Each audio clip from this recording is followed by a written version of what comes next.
What's going on, everybody? It's the man on fire, John Sablon. And if it feels like it's been a hot minute since we've talked, it has.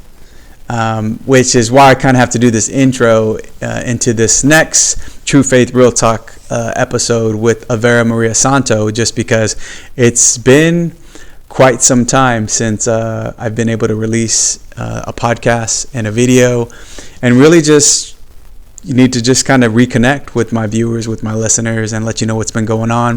The episode with Avera Maria Santo I'm really excited about. It's something that we were planning to release in earlier 2019 of this year. We actually recorded it in 2018, and then due to scheduling issues, and then I got into Exodus 90, which was the 90-day journey in the Lenten season. And then on top of all that, I transitioned not from one job but to two different jobs within the last year. And just being a full-time husband, father, having a full-time secular job, ministry just kind of fits in. Those of you out there probably know what I'm talking about. And World Ablaze itself, my apostolate, has 4 conferences that we throw, so that takes time. And then my own speaking ministry, of course, between travel and preparation and retreats and all of that and keynotes, just takes time. So my apologies if it's been some time. Just giving you a break, really. I'm just letting you fast from me, the man on fire, True Faith Real Talk. But I'm super excited about this episode. Avera Maria Santo is a soon-to-be 23-year-old Catholic woman who is faced with the cross of same-sex attraction. And, she's on the same speakers bureau as I am on Third Millennium Media. We have a mutual friend in Deacon Harold Burke-Sivers, and I've come to know this young lady just in her desire to truly embrace the cross and really unify herself with our Lord and his own suffering, and also to live out a vibrant, dynamic, but orthodox faith, and a commitment to living a chaste life regardless of her vocation, regardless of whatever she may be facing. We're all called to that, by the way.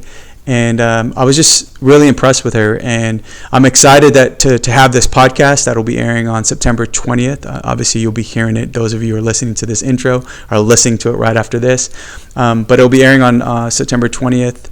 And I'm also bringing her for a conference. And so I'm going to be releasing those details soon enough. But she'll be coming to the Northern California area. So just really excited to introduce my viewers to her who don't know her.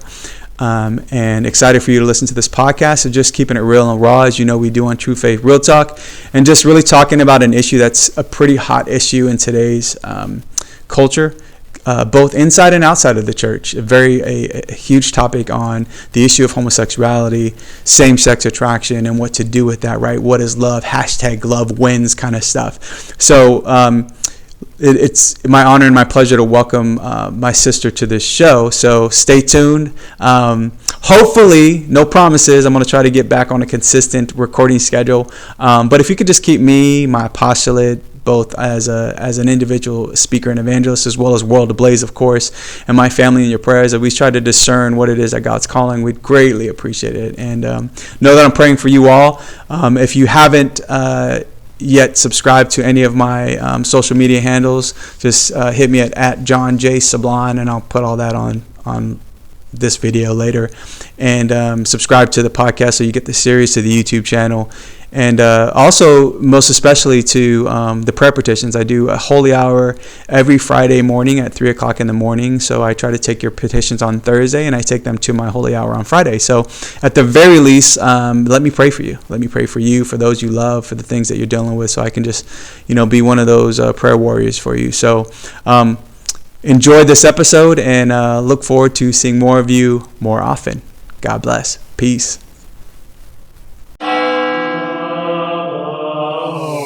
World Ablaze Inc. brings you a podcast based on truth, spoken boldly. Join the man on fire, John Sablon, as he takes on issues of faith and culture. Always faithful, always real. This is True Faith, Real Talk. And now, the man on fire, John Sablon. And so I want to welcome to this show Miss Avera Maria Santo. Hey, Avera. Hello, thank you so much for having me. Yeah, thank you for being on this show. We've been planning this for a couple months now, trying to figure out what's the best way to kind of introduce both of ourselves to each other's listeners and to the audience. And I've been following you in large part to a mutual friend, Deacon Harold Burke-Sivers, who's a spiritual brother and mentor of mine. And one of the things that I know I just found amazing when we finally connected was, the fact that you're this 22-year-old from Mobile, or is it Mobile? Right, we were talking about this. Mobile, Alabama. Mobile, Alabama, who, and I don't want to steal your thunder, but who is one of your crosses you're dealing with is being same-sex attracted. As a 22-year-old, dealing with that in today's culture is absolutely mind-blowing. So let's get into kind of a little bit about your story and your background for my listeners and viewers who don't know who you are. Introduce yourself as you would in your own everyday life. Yeah, so like you said, I'm Avera Maria. I'm 22 years old, from Mobile, Alabama, originally born and raised. So Southern Belle by nature, and just kind of raised in an environment where we're actually kind of a weird city in Alabama. Alabama is really Bible Belt, so a lot of people would think Protestant, but Mobile is one of those really odd places where we're actually predominantly Catholic.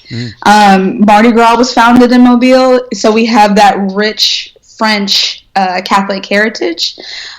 So we have just all of these like different Catholic churches all over the place. A lot of different Catholic parochial schools. My high school that I went to, Catholic school, when I graduated, I think we had like 1,100 students, which is very, very different. But I was raised in an environment where I learned a lot about my Catholic faith all the way through school. I went pre-K all the way through 12th grade in Catholic schools. So I was very, very richly formed in my faith very early, which I think is very different and which I thought was very beautiful. However, one of the topics that we didn't really discuss hardly at all, actually, was same-sex attraction. So when, I was growing up, whenever boys would like throw the term gay around, it was mostly them like teasing one of the other boys, like for not acting very masculine or something like that. So I just kind of thought it was this really negative term, and when I was growing up, not something that I thought I would deal with at all. I didn't really, if you had told me maybe 10 years ago that I would eventually be sexually attracted to other women, I probably would have laughed in your face and been like, absolutely not, absolutely not. I'm boy crazy. Like, that's not ever something that I would deal with. So yeah, it was extremely difficult for me when I was finally coming to terms with this. But luckily for me, my sophomore year of high school was when I really made my faith my own. It wasn't just the faith that my parents raised me with, or the faith that I was taught that was the truth. I finally believed that for myself my sophomore year of high school, when I went on this beautiful retreat held by my archdiocese for all of the high school students in the archdiocese. So I went there. There's 300, 400, 500 Catholic high school students, all my age. At first I thought it was a bit weird. I thought, I shouldn't be here. I'm too cool for this. This is too much. But I came away with a really, really profound faith and a desire to grow in my faith and to share that faith with others. And I really appreciate that happened now, because I really think that Christ revealed himself to me, knowing full well that the year after was going to be one of the hardest of my life, specifically because my junior year of high school, there was this new girl in school, and she was in my religion class of all of my classes that she could have been in, and we became really fast friends. But she also, I believe at a football game, came up to me one day and was like, you're gay, right? like, you just give me a gay vibe. And I had no idea what that meant. I didn't know what gay vibe she was talking about. But at the same time, I'm thinking, am I gay? Because I felt a certain way toward her that was so different and was terrifying to me. And I just wanted to be with her all the time. I wanted to be her best friend. Like, I wanted to be her number one. Like, she can have other friends, but I wanted to be like number one on her list. And I feel like kind of the more that I grew closer to her, the more physical I wanted that relationship to get, which was terrifying to me, which I did not like. And I think she noticed it as well. And, we kind of like would flirt back and forth, and I would feel like this is so wrong, but yet I like it. I enjoy it.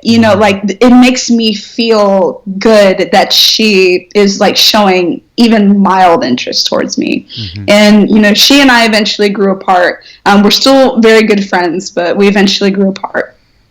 But, if it wasn't her, it was someone else. And I knew it wasn't something that I was going to get rid of anytime soon. And I had to come to terms with the fact that I just find myself romantically, sexually attracted to other women. And it's just something that I have to deal with, something that's probably not going to go away anytime soon. But I did eventually learn that it is something that is not going to keep me from being Catholic. So I can still practice my faith while this is my cross. And there are going to be struggles that come along with it, and it is definitely one of the heaviest crosses I carry by far. But I say that because it's the heaviest, it's also probably the most beautiful. And it's the one that makes me look the most like Christ crucified, which is, eventually what's going to lead me to the resurrection. And I don't think it's something that I would say, like, just take this away. I definitely say that sometimes, where I'm just getting sick of it. But ultimately, if it wasn't same-sex attraction, Father Mike Schmitz has said this, if it wasn't same-sex attraction, it would be something else. Yeah. So ultimately, I'm going to have to struggle with something. And this is just the cards that I was dealt. So the way that I play my hand at this point is just what's going to make or break me ultimately. Yeah. So, thank you for being open and vulnerable, of course, because that is essentially at your core, right? In the sense of the cross that you do bear. But let me go back before we get into kind of that junior year experience.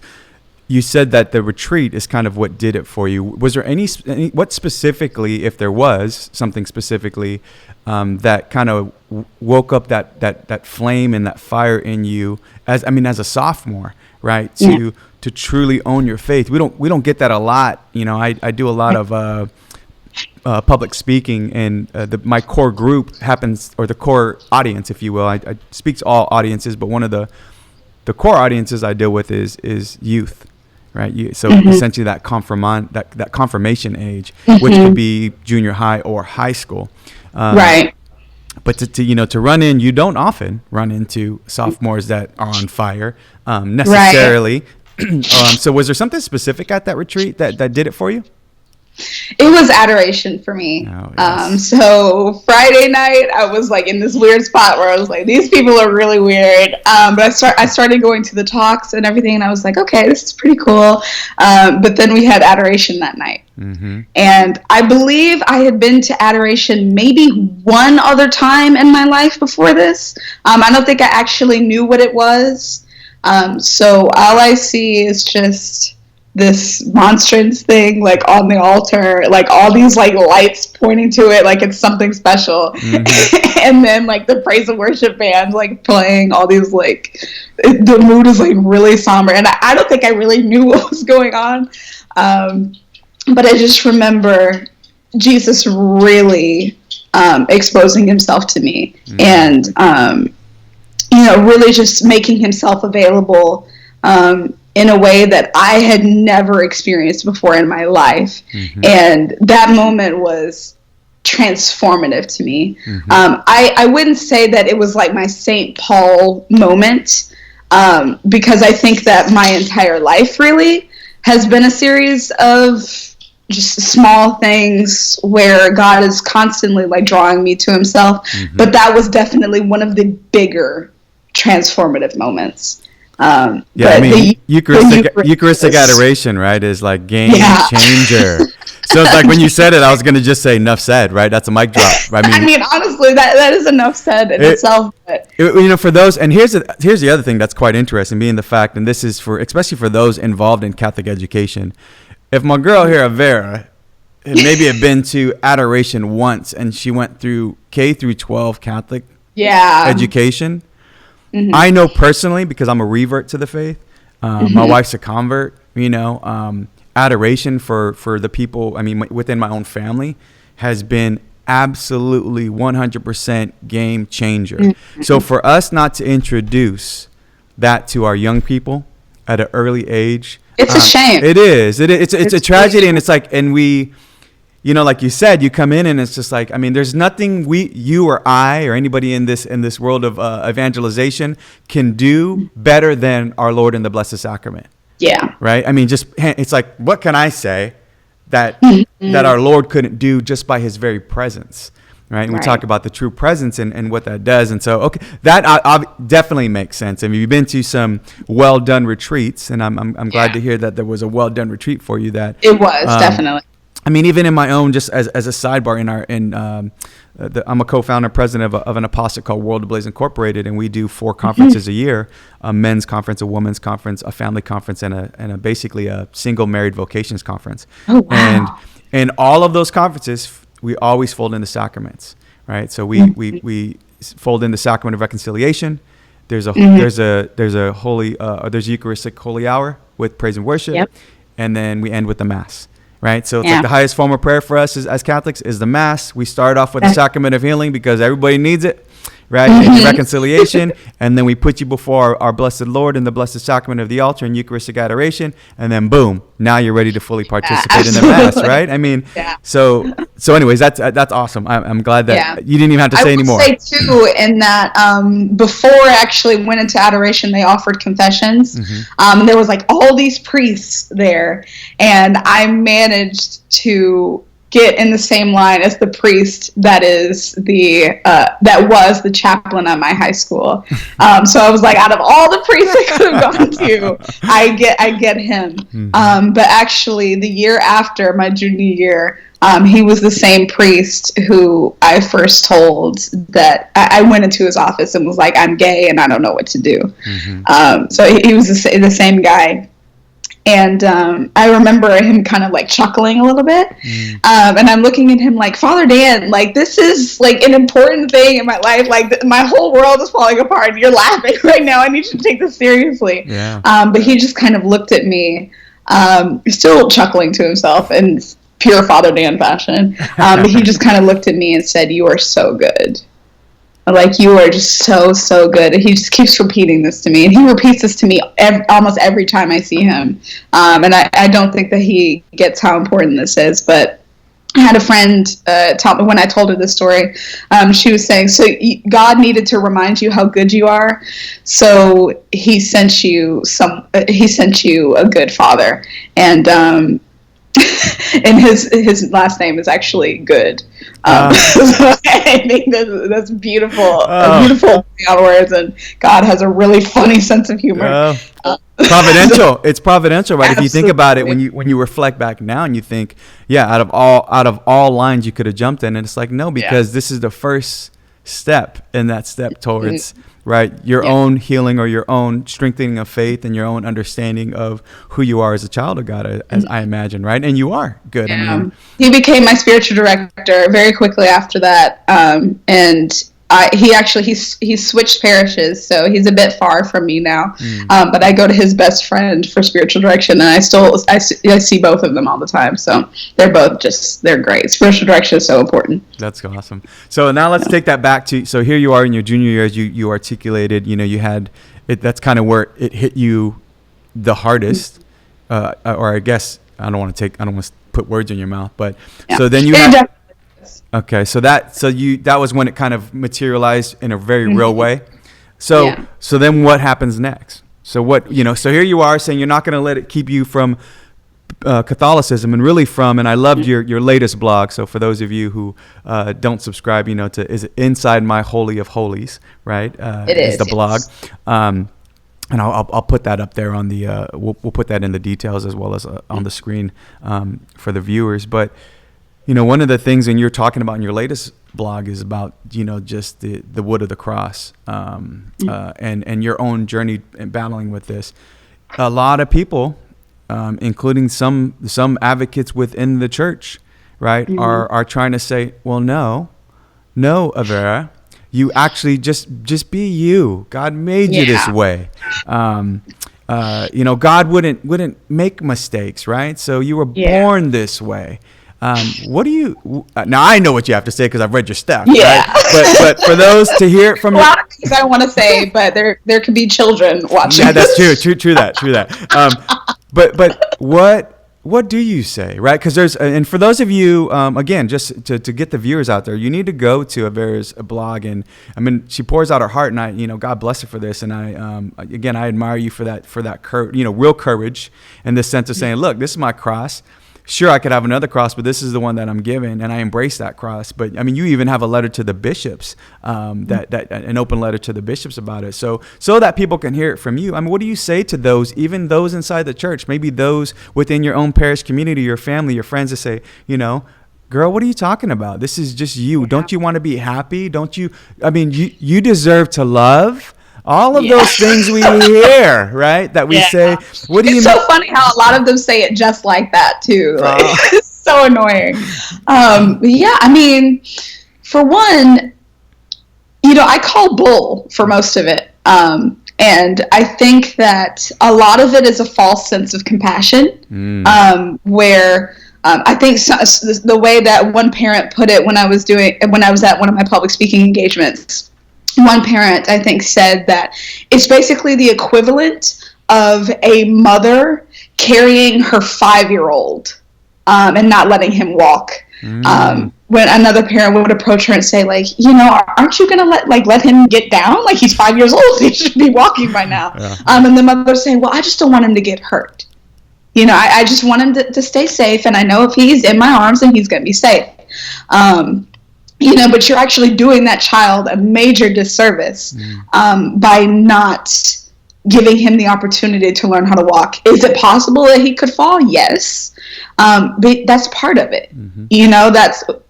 That's part of him learning how to walk. He's going to scrape his knees, he's going to fall down, he's going to cry. But eventually he will start getting back up. And I think that it's so amazing that I think children aren't necessarily taught to quit. Because when you see videos like on YouTube of a baby like trying to walk, when they fall, they just keep getting up. They just keep trying. They keep getting up until they master it. I don't think quitting is something I think quitting is a learned habit. And I definitely learned from other people that I should just quit trying to fight my desires or trying to suppress my desires, neither of which I do. I'm not actively trying to suppress my desires because I know that suppressing something is the quickest way for the volcano to erupt. The quickest way for me to explode. And I've definitely been in those places where it's just taken its toll on me. And, I eventually erupted. And I hated feeling that way. I hated feeling like there was nothing that I could do, that I was not in control. And, that I was just suffering for the sake of suffering, So eventually, after I had this experience my junior year, I just kind of kept trying to find my footing, I believe, for the next 2 or 3 years. And it came to a point where I think my sophomore year of college, where I was going to Father Dan for spiritual direction. And one of the things that he said is we need courage. So we need to have a chapter of courage in our archdiocese. And for those of you who don't know, Courage is an apostolate celebrating its 39th anniversary this year. I think we're coming up on 40 years. It's an apostolate which is geared towards giving pastoral care to Catholics who live with same-sex attractions. And then there's another branch of it called Encourage, which is for parents, friends, family members who love someone that lives with same-sex attractions. So, you know, after he and my current spiritual director had formed that chapter, you know, I finally had people in my life, and as well as in my immediate area, who struggled with the same cross that I do, you know, so I was able to talk to them about things. And, you know, I eventually actually started my blog because I was tasked with helping the Courage chapter grow. And so I wanted to just like create something where I could like share articles and different things in between meetings, just so we weren't leaving people high and dry.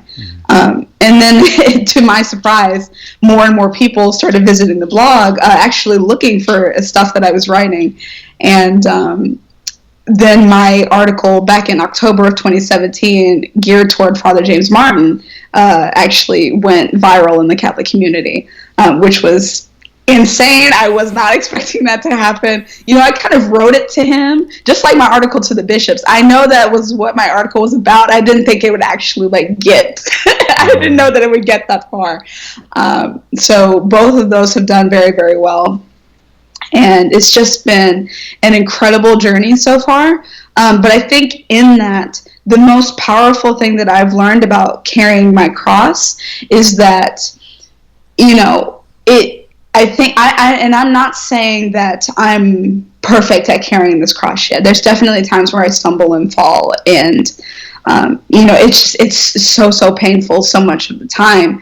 But at the same time, now other people who carry the same cross know that they're not doing it by themselves, and they have other people. And I think I've actually had some mutual friends come together and I think form like a group of young adult guys who are able to talk about their attractions, and you know, they're all around the same age, like early 20s, but all who followed my blog, and I was able to like introduce them to each other and things like that. So you know, now I think it's all about like forming community and being very intentional with friendships, which is another thing that Courage is very, very good about, is forming a community where there are intentional friendships. Because I think that, and I just posted a video on YouTube yesterday, the day before we're filming this, talking about, I think the hardest part of having same-sex attractions for me has nothing to do with sex, but has everything to do with how I interact with my other female friends, because it really makes it difficult for me, because I'm kind of second guessing almost everything that I do, because you know, I know that they know, you know, so I don't want them thinking that I'm coming on to them, or that, you know, I'm flirting in any way, or that I'm being weird, or you know, just different things like that. And some of my good friends, like the friends that I've had for a while, are very, very good about, you know, not letting me second guess myself, because I think some of them like see the wheels turning in my head, where, you know, like Avera stressing right now. But, you know, other times it just makes it really difficult to have female friends, or even investing intentional time into those friendships, because I don't want them getting the wrong idea. So ultimately, it's just a lot of me like pulling back and saying that, you know, maybe I should just like give myself a break or cut myself off, because it's just too hard. So there's a lot that this cross implies. There's a lot that the person has to deal with that I think a lot of people don't necessarily think about, because again, it's not something that's talked about. So silence is a major killer. And I think that like isolation and silence and all of that is so detrimental, especially in this conversation. Which is why I do what I do, which is why I write my blog, which is why I travel the country and hopefully eventually the world speaking about this topic, because it's eventually going to be silence that ruins it. It's already ruining lives and devastating people because they feel like they're not able to have that conversation. So I want to be able to at least start the conversation. So if I could like get the ball rolling, then maybe I would be able to save people a lot of heartbreak and save a lot of people from a lot of what I suffered with, because so much that I suffered with was suffering in silence. Right. So and I don't. Yeah. Go ahead. I was going to say there's two things I did want to bring up that I think are good points. One is that concept of suppressing, right? Yeah. And this, whether you're same-sex attracted or not, right? Whatever it is you're battling with that are crosses. So if that's an addiction, if that's an alcohol addiction, a drug addiction, if that's a porn addiction, if that's a whatever addiction, right? Or a vice that just seems overwhelming at times. That idea that like going into diets, right? I'm just not going to eat. And then all of a sudden you go and binge eat because you're not even feeding yourself with the right things. It's the appetite in and of itself isn't the problem. It's when it's disordered, right? Yeah. And you talk about it even your latest post about, and we'll talk about chastity as well. But it isn't about suppressing as much as it is as redeeming, right? Yes. And if you think about it from a conforming to the cross, it's redeeming that desire, right? Rather than suppressing that desire and ordering it rightly. And again, just us saying that as Catholics or as faithful doesn't make that cross any lighter so much as it does. It gives it actual purpose and meaning, and it actually has a salvific effect, right? When you're a faithful Catholic trying to live it out. So that was the first point. The other point you talked about that's huge in just the faith walk alone, more or less, with what we're talking about as far as being same-sex attracted, is community, right? Oh my goodness, right? We were made out of community, right? You figure made in God's image and likeness, and we were made for community, right? And so if we're on an island, it's all bad, right? It's just going to end up not in our favor. And like you said, struggling with this thing. Here you are, and I'm sure this is where a lot of people that you've spoken to and continue to inspire and give courage and hope think that they're really on an island, that they're really by themselves. And just because we're here, we're doing Catholic things and doing Catholic blogs and doing Catholic YouTube channels doesn't mean that we don't have our share of failures. Struggles. Matter of fact, we probably need more of God's grace than most people, right?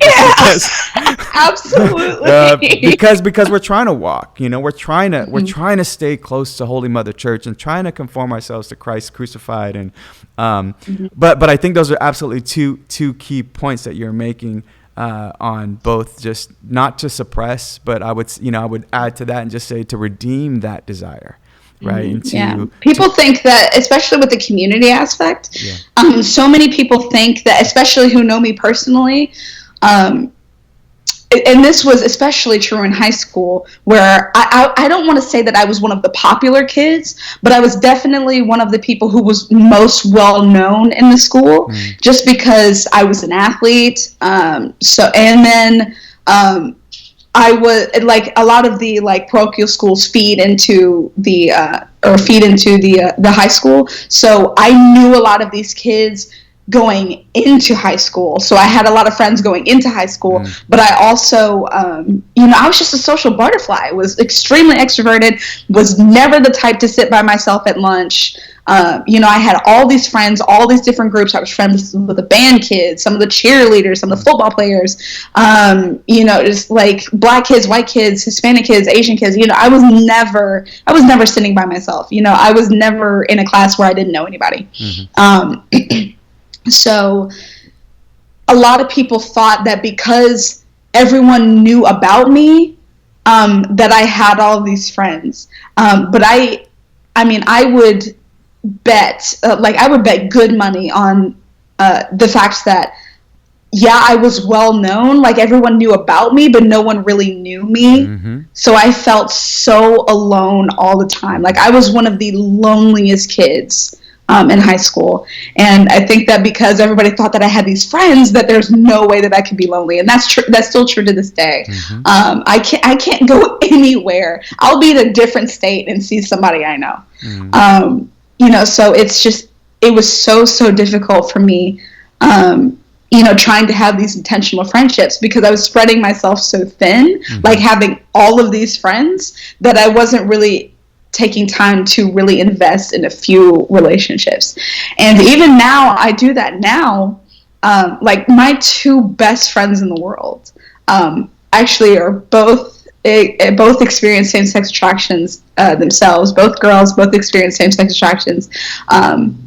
But I hardly ever see them, because both of them live across the country from me. So that in itself, like, I spend a lot of time, like, investing in those friendships, because I think that those are the two that I need the most, especially because we're able to talk about having same-sex desires. But it's so hard, like, them not being here. And it makes life really difficult. But, you know, even the friends that I have here, even though they don't have same-sex attractions, you know, it still makes it so beautiful, that I'm able to talk to them at times. Even though they might not understand, they try to the best of their abilities. But community is so important. Like, you said it perfectly, that we're made from a communion of persons. So we can't get by thinking that we don't need community. And that really goes for everyone, you know, who's struggling with something. And, you know, the communal aspect, informing relationships where we can lay ourselves down and also reveal our hearts to other people. But I think, like, aside from the sacraments, is probably the most important thing for totally. So. You think about, and then the other aspect of it is not only just, you know, coming to a place where there's understanding, compassion, and you can be vulnerable, but it's also about accountability, right? Yeah. Like, to be able to say, I mean, I'm going through the spiritual exercise of Exodus 90, right? And I'm leading a fraternity of men. So I don't know if you've heard of it, but it's, I have, it's, you know, we're only day 11 of, you know, we got a long way to go, but it's beautiful for us to even hold each other accountable. Like, hey, you're not supposed to be doing that. Or, hey, what's going on with this, right? And it's like, yeah, I know. And hey, I fell and I didn't do this part of it. And it's like, that's cool, but we got to get back up, you know, and we're all striving for holiness, right? Yeah. We're all striving to grow in personal sanctity, to ultimately to become, you know, Christ-like. And I think the community is a way to not only become vulnerable, right? To be able to say, man, I fell, you know, I fell. And it's not for us there to, you know, take you to the whipping post. It's about saying, no, you know what, you know, I get it, but what can we do as a community to prevent that fall, or to, you know, to support you when that is, be a lifeline for you, whatever it may be. And I think that's the other aspect of it, is we got to hold each other accountable, because you brought up a good point about that whole false compassion, false charity, right? That people are, because they can't understand your cross, and of course the culture is blaring about, you know, it just do you, right, get yours kind of thing. And but because they can, it's like, well, and I don't know what answer to give you, because I can't take it away, Avera. So you know what, just go with it. Just do you. Yeah, just go with it and go. And it's like, that is false charity, because more than anything, whether I know you for 1 minute or 10 years, I want you to get to heaven. Yeah. Right. That's absolutely. That's like real friendship. Like, you know, I'm a life professed third order Dominican with my wife, and, you know, St. Thomas Aquinas says is true love is willing the good of the other as other, and doing something about it. Right. Actually doing something about it. Me just coddling you and pacifying you in whatever that vice or cross may be, just so I can make myself feel better about not confronting you, is not real charity. Yeah, and that's selfish. It's incredibly selfish. Absolutely. Yeah. So let's talk about, because there's two things definitely, like, you know, this topic. You have those, as you just pointed out, with the Courage Apostolate. And so for those of you who aren't familiar, I think it's couragerc.org. .org. .org. Yeah. It's either .org. You just look it up. Courage RC will get you there, and it's obviously a great apostolate, and Avera is a part of it. But that deals with two different sets of folks. One is those who are battling with same-sex attraction, and then of course those who deal with somebody who's battling with same-sex attraction. Right. Plenty of people I know, plenty of people you know, who are all about being Catholic up until the point it just got personal because their daughter, their sister, their cousin, their friend is now living a homosexual lifestyle, and now they're crossing into that. I saw somebody who's a leader in their church community who was posting some stuff about it's either their niece or somebody that was getting is same-sex attract, but she's getting married to her partner. Quote unquote married. Yeah, quote unquote married. Yeah, exactly. And was all about, this is a leader in the church community, all about promoting that. And I was just like, whoa. Right? Yeah. And those are difficult conversations because I get it. So what do you tell somebody in that scenario where they think, right, they're being good family member and I'm just loving that, I'm called to be compassionate and accompany people and not judge and blah, blah, blah, blah, blah. And we're going, and here somebody who actually is carrying that cross is saying, that's false compassion. That's bull. People, they love quoting Matthew 7:1 and not Matthew 7:1, 2, 3. Matthew 7:21. The not judge part. Yeah. Without reading the rest of it. And first of all, I think even before giving tactical advice or what I would say to those people, the first thing that I would say is, I get it. You're hurting. This is someone that you love.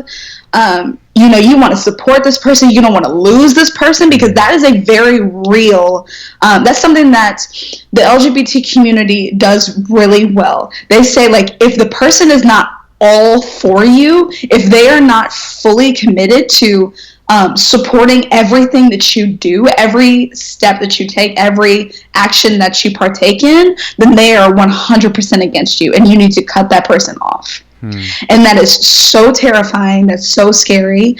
And I understand that. I 100%, I get it. You don't want to lose this person. You want to love this person. But here's the thing. This is the one gospel story that I think is really fitting for this is the story of the woman caught in adultery. I absolutely love this story where, this woman is caught in a sinful act and she's brought before Christ. All these men crowded around her and they're about to stone her. They are taking something that she's done and slapping it on her face, and they only see that. They don't see the broken heart that she had to have in order to let herself be used in that way and to allow herself to use other men in that way, So that's really who she thinks she is, honestly, at this point. Most likely is she's plastered that identity on herself as well. And I can't help but imagine that people in the LGBT community feel that way, especially when we as Christians fall short in accompanying them. So she's brought before Christ. They're about to stone her, and Christ, looks at her and says, whoever is without sin, cast the first stone at this woman. Whoever among you is perfect, be the first to stone her. And what happens? They all walk away. And Christ is the only one left standing. The Christ is the only one that's still there. And he very well could have stoned her because he's perfect. He's the only one still there for a reason. But he says, look and see if there's anyone left here to stone you. And of course, there's no one there. And he says, well, neither do I condemn you. But he does not stop there. That is not the last word that he has. The last word that he has is go and sin no more. And ultimately, that's what we have to call people to. There needs to be compassion. There needs to be authentic compassion. But there also has to be a call to conversion in that. And I don't necessarily think that it would be us going up to people and saying, go and sin no more. But it can be, just very open, honest, raw conversations. Ultimately, I think I've asked a person who identifies as LGBTQ, like, what is it that you want? Out of the lifestyle, what do you think that the LGBT community is going to give you? And ultimately, the LGBT community is always going to fall short because they don't know the human person. They don't know that God is at the center of everything that we want. A lot of times, there will be people who are Christian to some extent in the LGBT community, but, ultimately it's about, what do we want? And we get it. We go out there and we try to get it. And oftentimes I've heard it defined that authentic human freedom is the ability to do what someone ought to do, not as they want to do, because what we want might not always be what's best for us. And I know that we know that acting on same-sex desires is not what's best for us, but, they may not. And again, we might lose them along the way. They might cut us off. But, when the LGBT community falls short, when the rug is pulled up from under people, and I've seen this happen with a lot of my friends who have eventually reverted to the faith or converted to Catholicism, is the rug was pulled up under them. They realized that the LGBT community was falling short for them. That those ideals, those premises, that theology really is always going to fall short. And they realized that there was something real in the arms of the church, that Mother Church was preaching something very real, something very authentic, something that might be hard to hear, but at the end is true, and the truth is ultimately what's going to set us free. And hearing that my desires were intrinsically disordered was not easy to hear, but ultimately is what I needed to hear. It's what eventually allowed me to come to Christ and say, okay, what do you want me to do with this? Or not even that, but what do you want to do with this in me? What is it that you can do in order to set me free? In order to make this cross easier to bear. Yeah, what would you say? You just brought up a good point in the Catechism quote, and this is a big deal for people like Father James Martin and those who are wanting to change that verbiage, right? That here you are, that's a big cross. You didn't ask for it. It is what it is, and yet you're saying, no, I needed to hear that, right? And in our today's culture, right, where everyone's just, in my opinion, super soft, right? Yeah, we're soft. We're soft, right? Yeah, we're just, everyone wants the participant trophy, and we're just super soft, right? We don't want to hear. And I'm like, actually, what I want Avera to tell me is where I'm wrong and how I'm wrong, right? I don't need you to tickle my ears and pacify me or lead me towards, the path of sin or hell. That's not true compassion. So what do you, because there is that argument. We can't lead with that, right? You can't be, hey, how you doing? Hey, how you doing, John? Good. Hey, you're same-sex attracted? Yeah, you're intrinsically evil and disordered, right? It's definitely not something to lead with. Right. But, what do you say in that case where, we're faithful Catholics who want to show compassion, who, you talked about the family members are obviously, and that's another cross and another difficult place to be, especially if, because you potentially people may see you as a unique scenario too, like you're a person that wants to stay Catholic, I'm definitely in a vast minority, and I'm very well aware of that. So versus the other ones are like, nah, I'm trying to do me and live this out, and I buy into what the devil's telling me, I'm buying into what the culture's telling me, I'm buying into what some of these other people like Father James Martin's telling me in the church, and then I can see that they can coexist together. That's what we're fighting, because it undermines everything I'm saying, everything you're saying, anything those that are faithful to the church are saying. What do we say, right? Those that are watching now that are probably going to be chatting with us, when we get online to say, but I hear you, but this is what I'm fighting the 800-pound gorilla. Yeah, ultimately, and I know a lot of people aren't going to like this answer, but just tell us the truth. Honestly, just tell us that you love us, for one, and because you love us, you're willing to take that risk.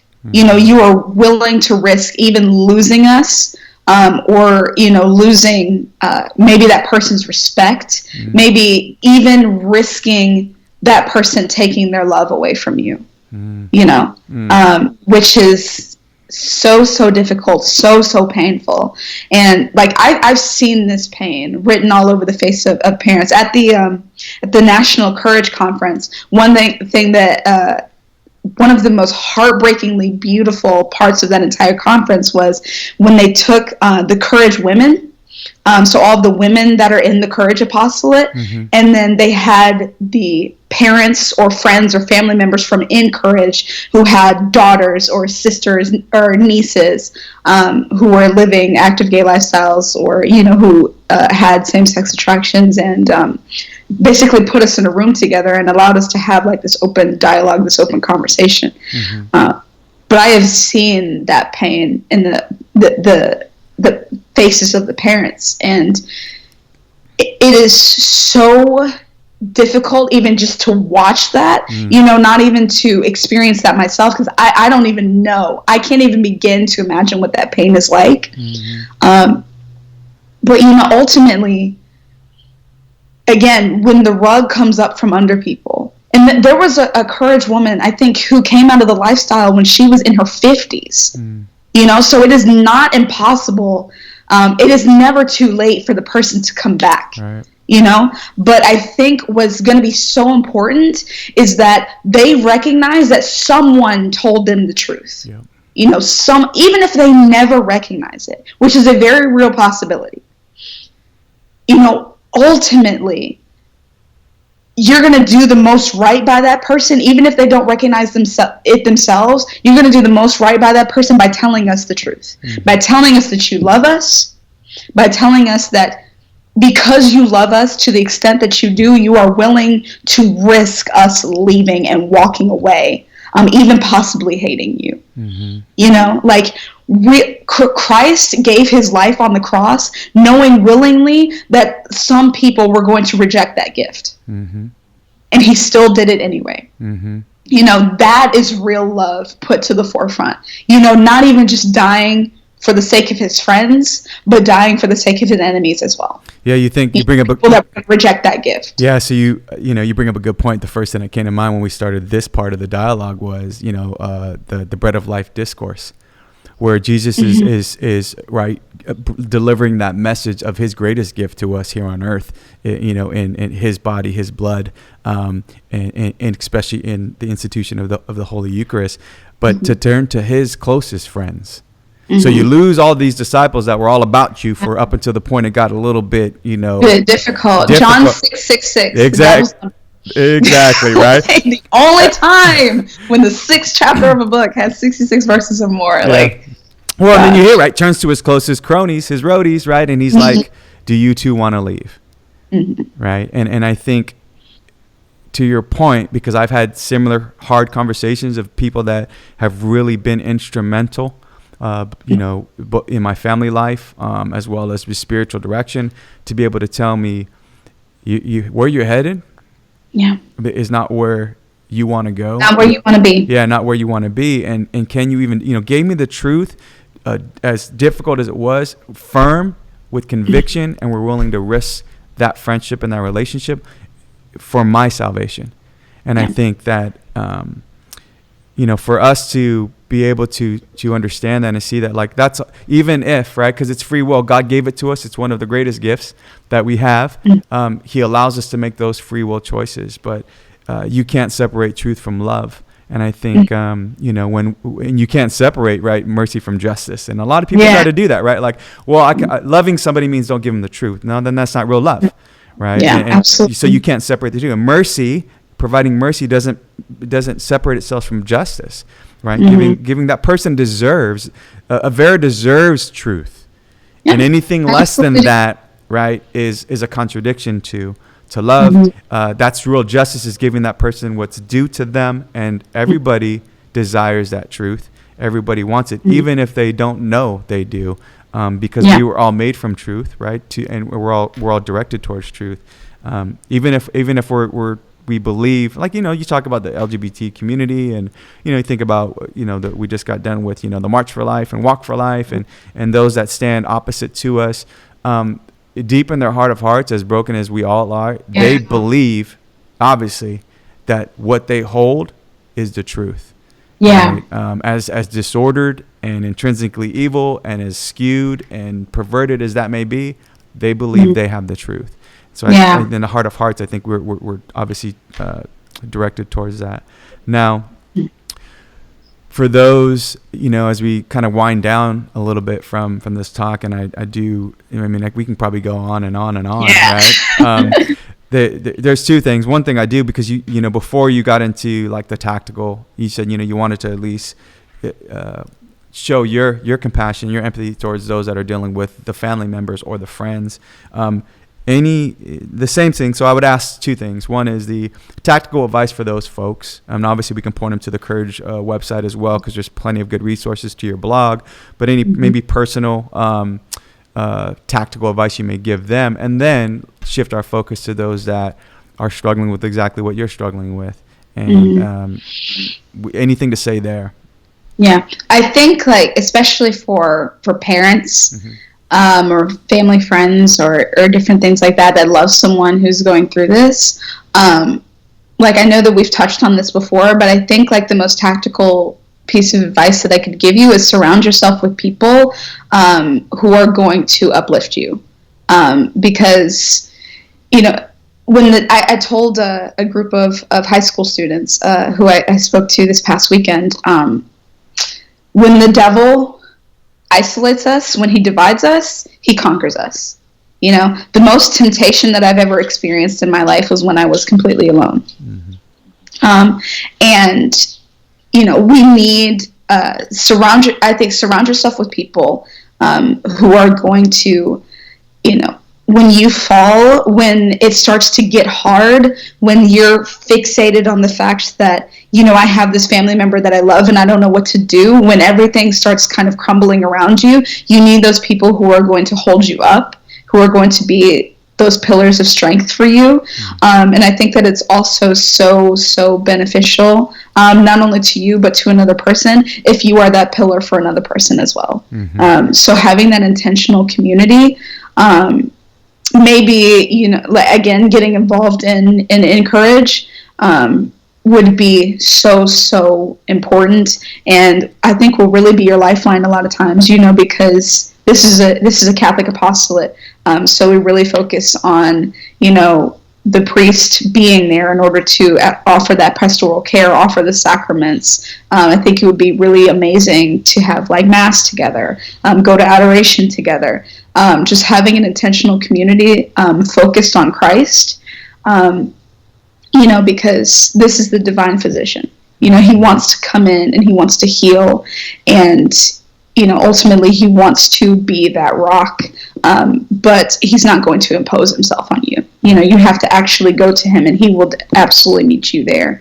And I think that, that would probably be my same advice to people living with same-sex attractions, is that you need the community.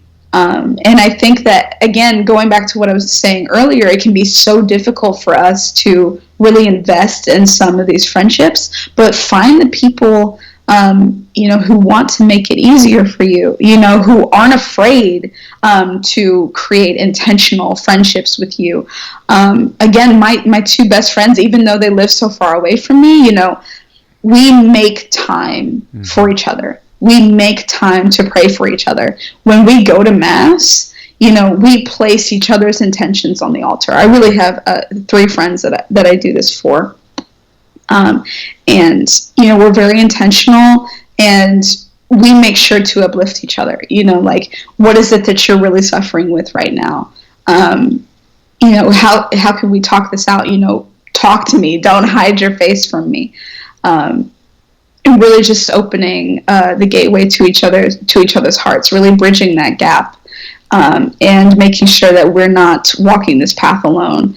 Saints travel in packs. So many of the saints knew each other, and I think it's so essential to stay close to Christ in the sacraments, but also have those people to stay close to the sacraments with you. So that would be really my advice to both groups, that make sure you're focused on Christ and have people focused on Christ with you. Yeah, great point, because the flip side of that is when you have people that are going to enable or encourage you the other way, right? It's like whenever we deal with married couples, right? And then, you're transitioning and people who are struggling in marriages where if the husband or wife is going out, hanging out with their friends and they're single or divorced and they're living a different lifestyle that's not Christ-centered, it's just a matter of time before, that marriage will fall and fail, or, it'll lead you to a grave sin. And no different than in this situation, right? That, there's, in this spiritual journey, it's like really no middle ground. You're either moving forward or moving back. You're either moving toward Christ or away from Christ. And friendships need to be looked at the same way, that they should be edifying. They should be uplifting. They should either make me better or they're going to make me worse. And so even a stagnant relationship, right? Even a relationship that really is more basically indifferent, right? Is one that's not edifying. It's not helping you grow in personal holiness. It's not helping you grow in virtue. It's helping you grow in vice and perhaps spiritual sloth, being spiritually lazy. So those are, the great points, and to realize that there's a flip side to all of those, right? So if you the community is important. So it's definitely don't want to be by yourself. Matter of fact, you just referred to, our reading, I think it was on Monday, about a house divided, right? Cannot stand. And for us is just people trying to grow in sanctity is really, really key. So, one of the things, and I wasn't, it just came to my head as we were talking about this, and I don't know if it would probably be a whole nother segment. Maybe we do save it for another segment, but absolutely. But one of the things I was thinking about, especially given the state of the church today, when you want to talk about bad PR, we talk about all the abuse. We talk about, whether it be the sexual abuse or the clerical abuse, right? Just the cover-ups. And then you have this division between those that will make the argument about the homosexual clergy, right? Versus those that are really veering away from that. And I don't want to put you on the spot, but I'm putting you on the spot, right? Yeah. What's your perspective? I know what my thoughts are with regards to that. But any thoughts on, because this, again, it's a relevant topic to where, do you, as somebody who's same-sex attracted, right, see that as a problem in Holy Mother Church today within the clerical ranks?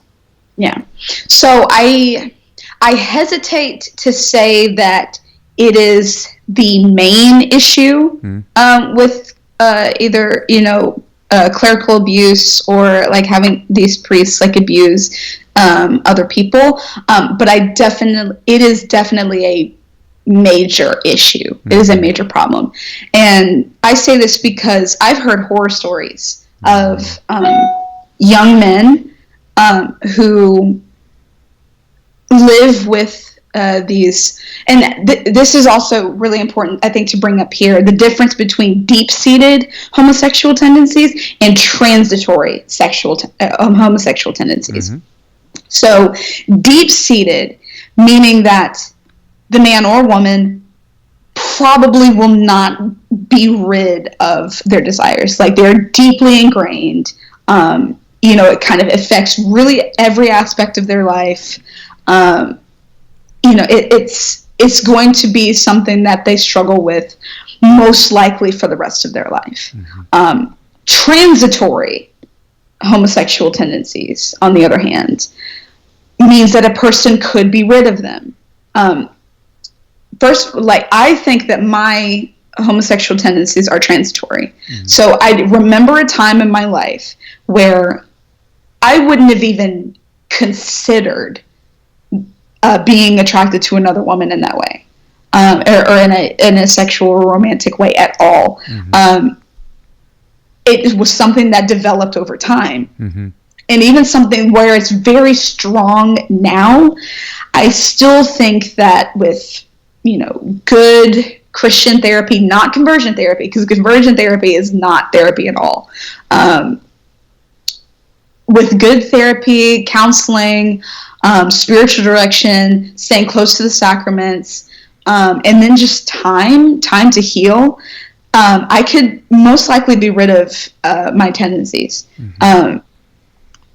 And I think that, covering things up, suppressing on a personal level or on a hierarchical level is not helping anyone. Mm-hmm. And now we're seeing the devastation that is caused by silence and by covering something up, mm-hmm. Where this has deeply affected so many people, so many Catholics, that I don't think that anyone could have ever predicted how this was going to unfold.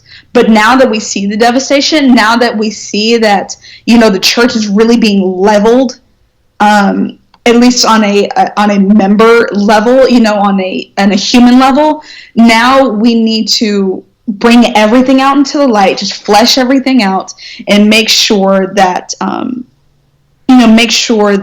this is not something that happens again. Mm-hmm. And I think that even on a personal level, this is very true, where, like I said, I heard from one guy who entered into seminary, told his spiritual director, I think at the time, that he was same-sex attracted, was experiencing same-sex attractions. And the priest told him not to say anything about it, and to just go on being a priest. And just never talking about it. Like, do not address it. Just keep it down. Just be a priest. Basically, go on about your business. That is not helping anyone.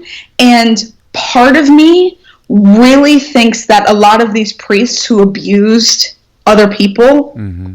were priests who were living with same-sex attractions and were told not to address them and didn't get any help. Mm-hmm. And that's why I feel so conflicted, when people are demonizing these priests, because I think that they were wronged in the first place. Mm-hmm. They were wronged first. Mm-hmm. And that doesn't discredit or discount the abuse that they took part in and that, they actively participated in. Mm-hmm. But it makes it really hard for me to demonize them because, again, I know that they were probably the ones that were hurt first. Mm-hmm. That might not be the case for all of them, but I definitely know that homosexual tendencies has played a role in this. Mm-hmm. And again, because the church is so silent about this topic, or not the church itself, but on a human level, because we are so silent about it. The people within the church, yeah. People, like the people in the church are so silent about it. We are doing so much damage. Yeah. We are doing so much damage by suppressing this and covering this up. And this is why I do what I do, because I know so many people are suffering because of silence. Yep. And now we've seen what silence does. Now we've seen what not talking about an issue, what kind of pain that suppresses, and eventually it is going to come to the light and explode. Yep. And there's been so much collateral damage, and I don't think anyone could have predicted this, but now that we see it, and now that it's still happening, now that we're still being leveled to the ground, now is the time for us to rebuild. And I think that we're going to rebuild by personal interaction. We're going to rebuild by talking about this in our friend groups, talking about it from the pulpit, talking about it in our conferences and different things like that. Mm-hmm. So important. And, ultimately we just need to bring things to the light. And that might require some really uncomfortable conversations, some really uncomfortable situations. Mm-hmm. But what was it? Pope Benedict said that we're not made for comfort, we're made for greatness. Amen. Amen. Now that, we've seen all this devastation, now it's time for us to rebuild. And I think it's honestly we're going to rebuild the church by building up each other and making sure that we have a foundation, again, of friendship, of faith, and of Christ at the center. And we're going to be able to rebuild around that. But it's going to take all of us. It's going to take the entire body. Because either the entire body is suffering or we're all trying to build up the entire body. That's true. Yeah. And you think, if we're all that point you made earlier about, the woman caught in adultery and just that call to conversion, right? I mean, this is that time. It's that call to conversion, right? To turn ourselves back to our Lord. The one last thing we'll talk about, and I appreciate just kind of I was interested to get your thoughts on that. And, it's an intense, big issue for us all as Catholics. It's not only causing us all,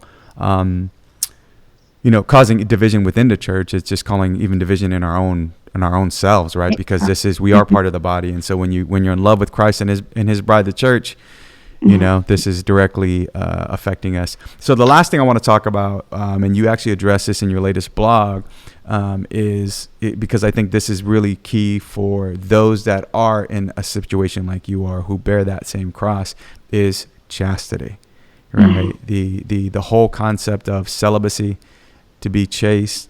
Because that the other argument that folks, especially within the church that are trying to promote this stuff, like Father James Martin, is like, it's unfair to ask Avera to be chaste. And one of the beautiful things that you said in your blog is actually, we are all called to be chaste. I'm a married man. I will be married 24 years in April, thanks be to God. Oh, congratulations. And thank you. Yeah, I know I only look like I'm 25, Avera, but you honestly do.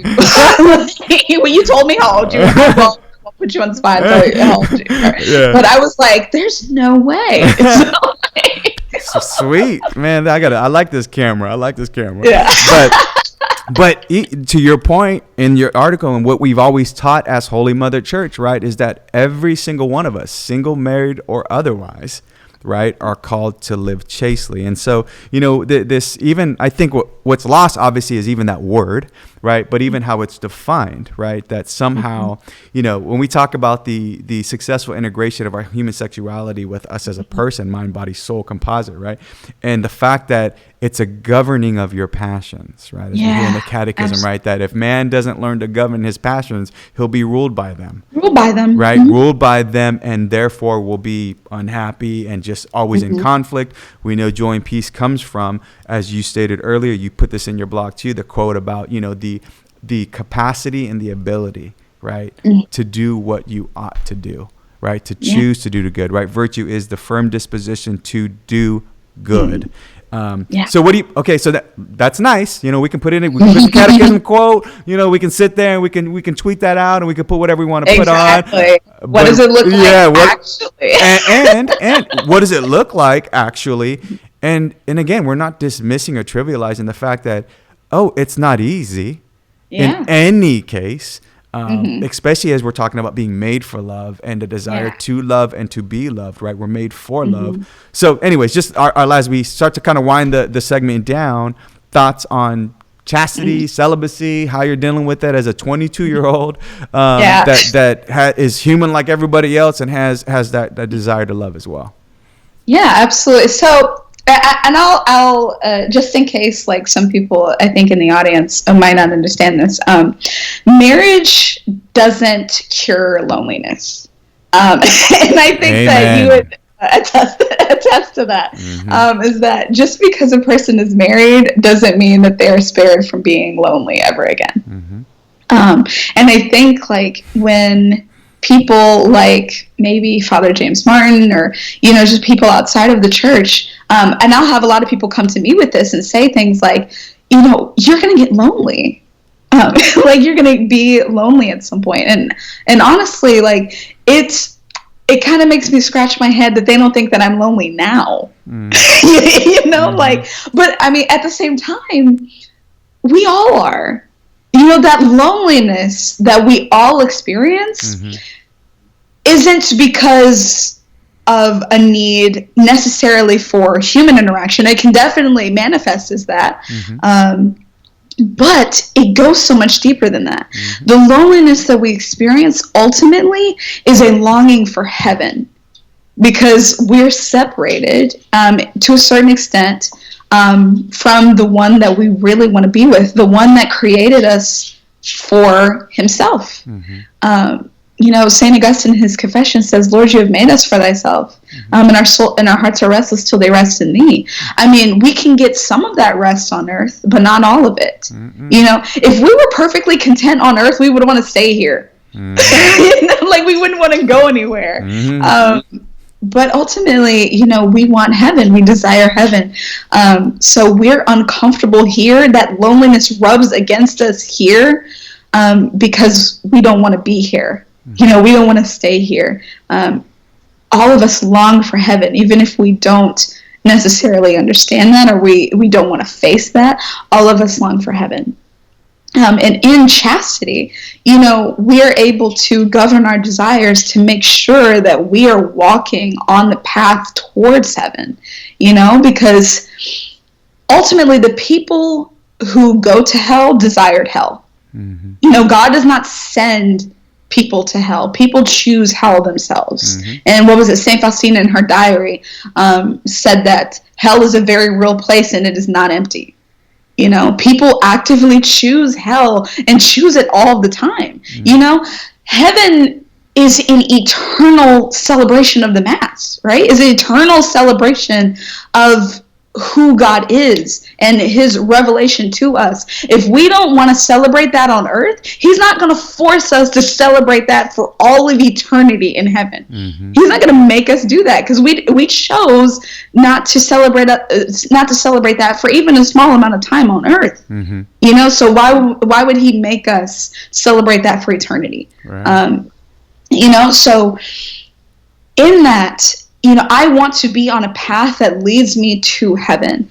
And honestly, my vocation, I could choose many different vocations and still get to heaven. Right now, I usually wear a ring on my left ring finger because I'm trying to discern consecrated virginity, because I think it's such a beautiful vocation. And so many people think that people who are celibates live life without love because they're not married. If you're not married, or if you're not in a romantic relationship, if you're not sleeping with someone, you're not valid, in the culture that we live in. So the fact that I would choose never to sleep with someone is mind-boggling to so many people. I go to lunch with a friend of mine from middle school pretty frequently, and he does not understand why I would not have sex with another person for the rest of my life. He does not get it. Because in our culture, the highest form of love that we can experience is sexual love. Because, to us, it feels the strongest, in the society that we live in. It's so overwhelming at times, and we think that we can't live without it. But I'm reading a book by Father Thomas Dubay called "And You Are Christ," talking about consecrated virginity and just what it means to have that vocation. And one of the most beautiful things that he said was that celibate virgins, they set themselves apart to gaze on the beauty of the Lord, quoting Psalm 27:4. And I love the idea of being able to set myself apart specifically to let the Lord ravish me in a way that he couldn't do if I have a family to take care of, if I have a husband who needs fed, and I have children to make sure that they don't break all my vases in the house, and just different things like that, Yeah. If I have a family, I lay my life down for them. My husband, he lays his life down for me. We lay our life down for our children.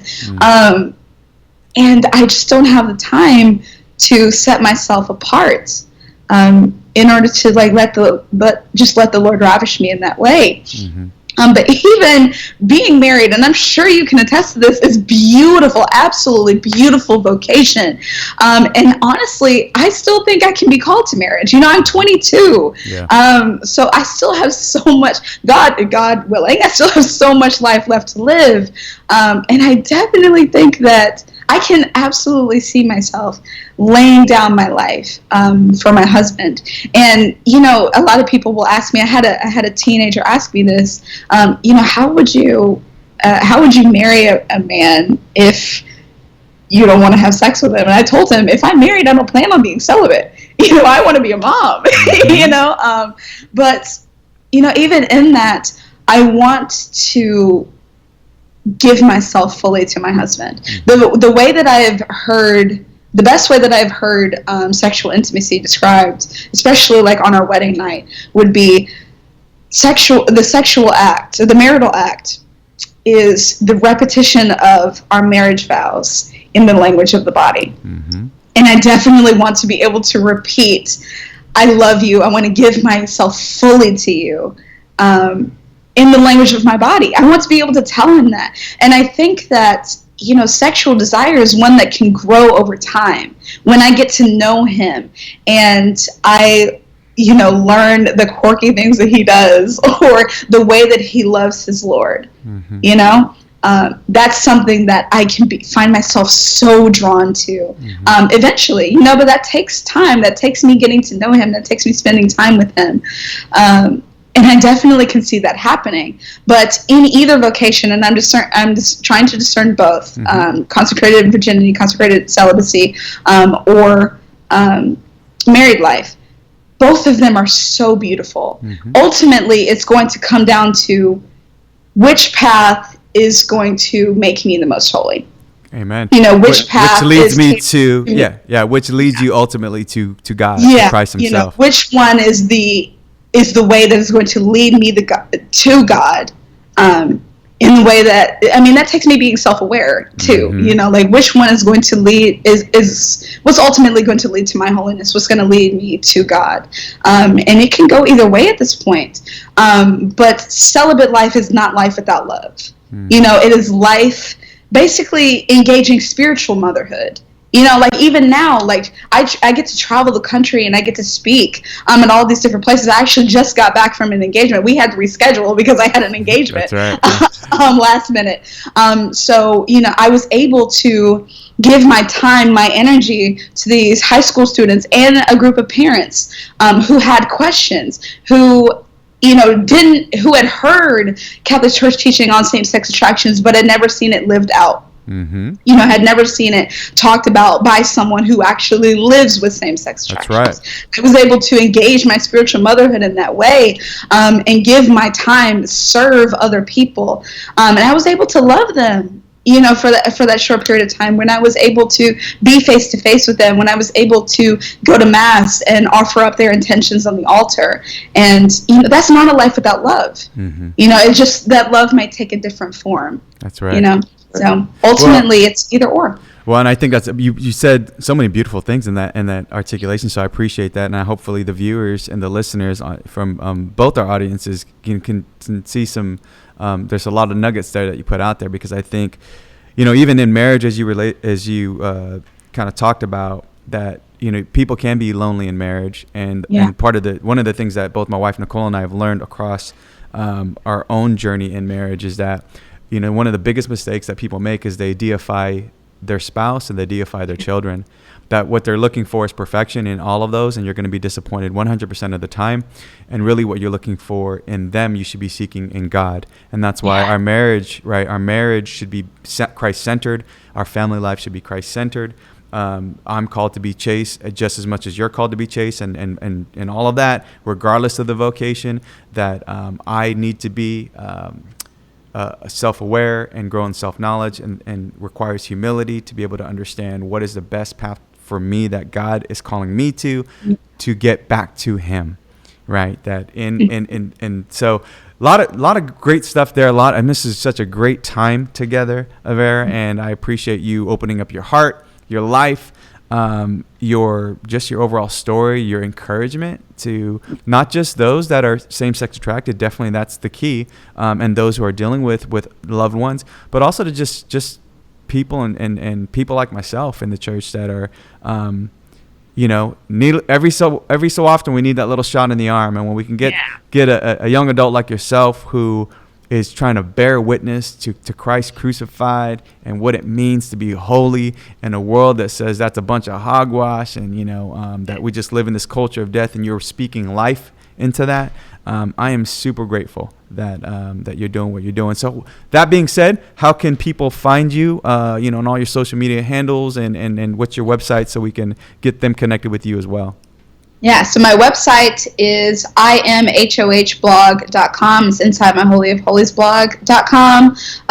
You can follow me on Twitter at diary476. You can follow me on Instagram at Avera Maria Santo on there. And then if any of you would like to have me out at an engagement, come speak to your teens, young adults, or even parents. Parents are kind of my favorite at this point. I will give John the links to my agent's information. You can call him, send him an email, and ask to have me out, and he would love to connect with you. And I am booking up fast, so I will say that hop on that as soon as you can. Well, my sister, I appreciate all that you're doing for Holy Mother Church, all that you're doing for even people like myself, and just spending your time to try to bring truth and light to the world, and especially in this area of same-sex attracted and how to live a chaste and holy life. I'm blessed to be on the same speakers bureau with you, and appreciate your time this morning.